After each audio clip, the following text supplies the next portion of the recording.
Let's make hickory smoked baby back ribs on the barbecue. This little membrane here, the skin, usually you could just tear that right off like that. See? These are gonna be hickory smoked flavored ribs tonight. I'm using some mustard, yellow mustard, as the binder. Your ribs are not all of a sudden gonna taste like yellow mustard. If you wanna use hickory barbecue sauce to do this, you can do that as well. I'll bring you in for a closer look. So I'm using my boom spice here. The recipe is on my channel. Spice from higher up, you get better coverage. Once you've spiced, simply press. Rub, because if you rub, it's gonna rub the spices off, so press. If you can leave these marinate overnight, even better. I'm gonna go check out that smoker on the grill and see how that is doing. Come on with me. I'll go ahead and take these beautiful ribs. I'm gonna set them right on the top rack here.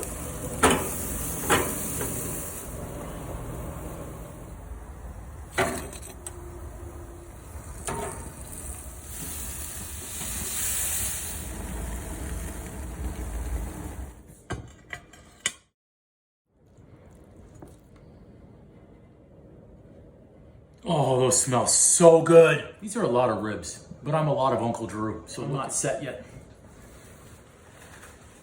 That's better. Tender, juicy. Here we go. Mmm. Boom! Absolutely delicious. You've got to try these. Okay, enough.